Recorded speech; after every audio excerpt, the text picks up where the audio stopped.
All right, let's start off talking about our SEC Day 3 media coverage with a fiery quote from, of all people, an offensive lineman who calling out his former head coach and the greatest coach the sport has ever seen. I did not expect the first segment we do about SEC Media Days in Day 3 to come from Tyler Booker, who was brought to SEC Media Days along with Jalen Milroe and the contingent that Kalen DeBoer brought his first year at SEC Media Days, his first year at Alabama.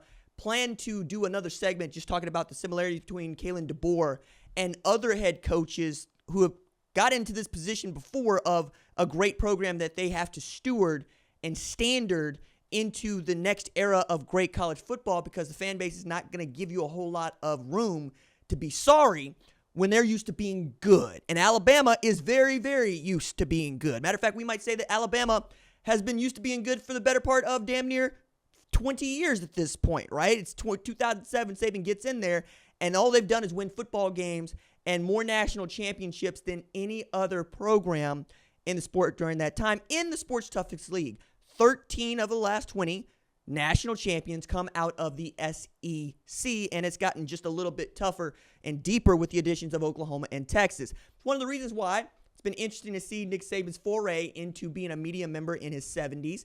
He said he has not been in the Alabama building, but he has been around the team, and people come to him to ask him questions, get his perspective, as you would. I mean, he is a don in our sport. He is a godfather in our sport. You come to him when you absolutely need to, and you take advantage of his wisdom whenever you can. He's out there coaching ball on SEC now, giving it to Greg McElroy, giving it to Roman Harbor, giving it to Randall Cobb, who's just joined up. But I'm getting a kick out of this. I really am, as he's continuing to make the rounds.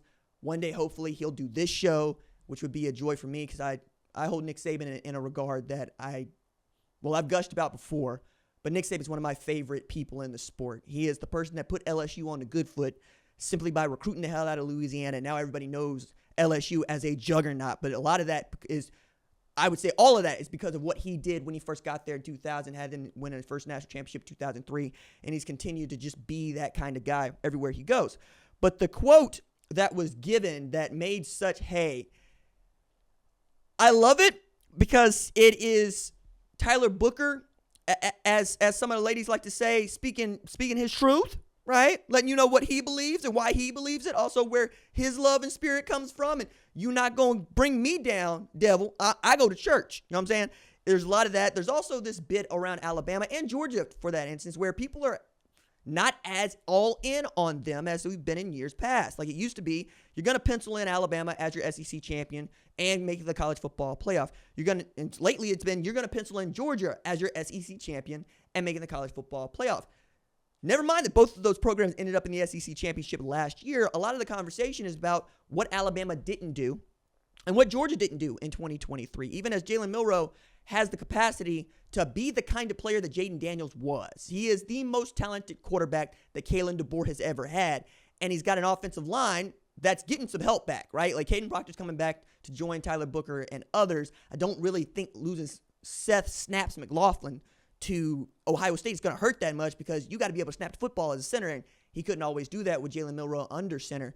It also is a team that is way more mature in 2024 than they were in 2023, if for no other reason than they got a returning starter at quarterback, and these guys on the offensive line know exactly what this dude is capable of. They also know what they're capable of. So they are showing that they are listening to what some of us have to say about their chances of winning the SEC championship. My favorite part of media days every year is when some coach gets up somewhere and says, y'all didn't pick us, y'all didn't like us.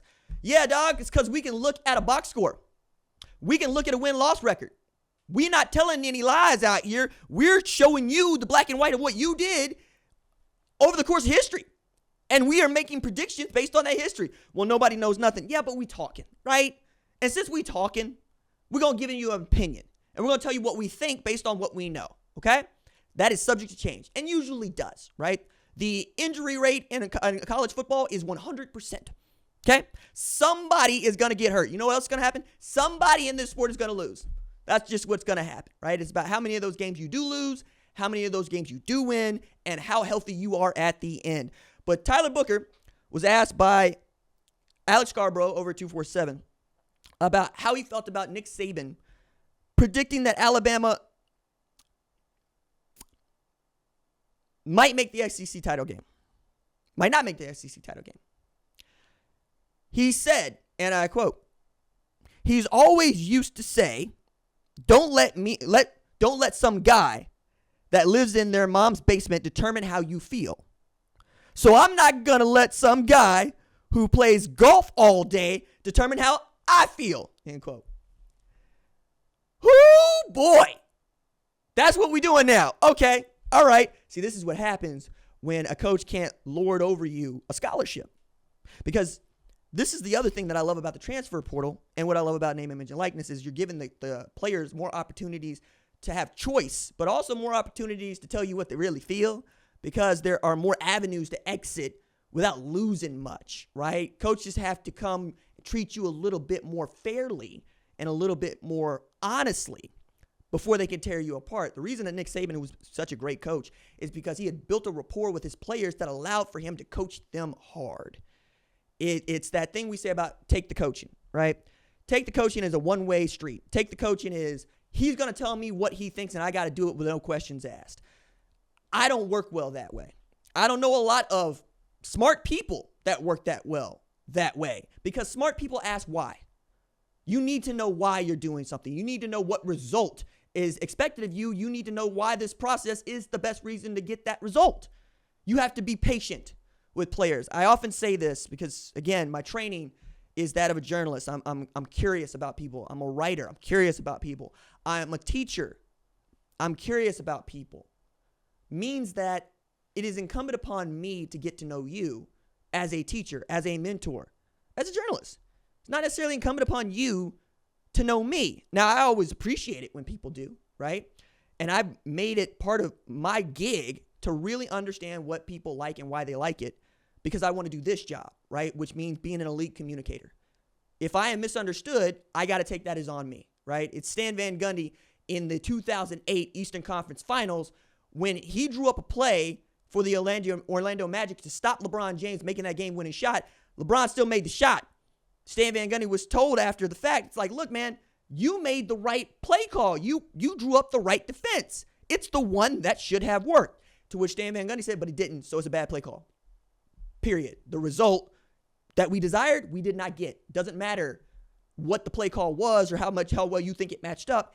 It didn't work. That makes it bad, right? It's the reason why coaches go crazy when you see a bad play that became a good play on what feels like sheer luck, right? But you got to roll with that and continue to trust what you know, trust your eyes, trust your instincts. I also think this is a great sign for Alabama, that Tyler Booker would say something like this. I think that is a man that is not only feeling himself, but a man who knows very much where he is. His feet are grounded.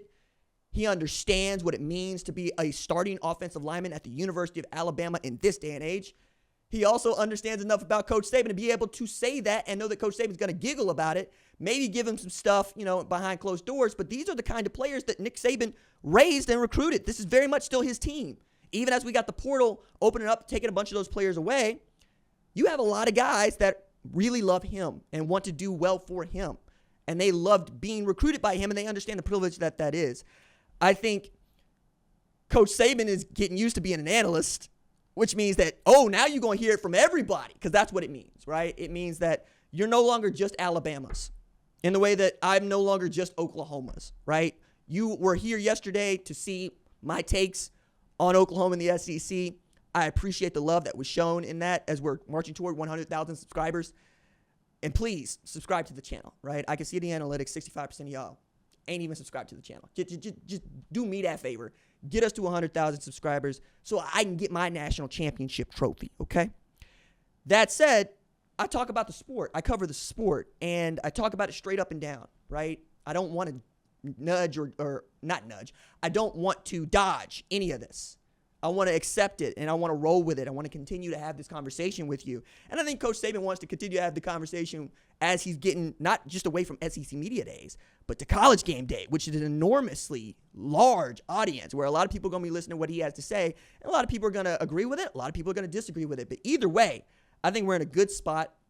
I really love that Tyler Booker had what he had to say, and I can't wait to see what Alabama looks like, because I genuinely believe that Kalen DeBoer has an opportunity to do something that only a couple of other coaches have done since 2010. And one of those is Urban Meyer. Look for that segment later this afternoon.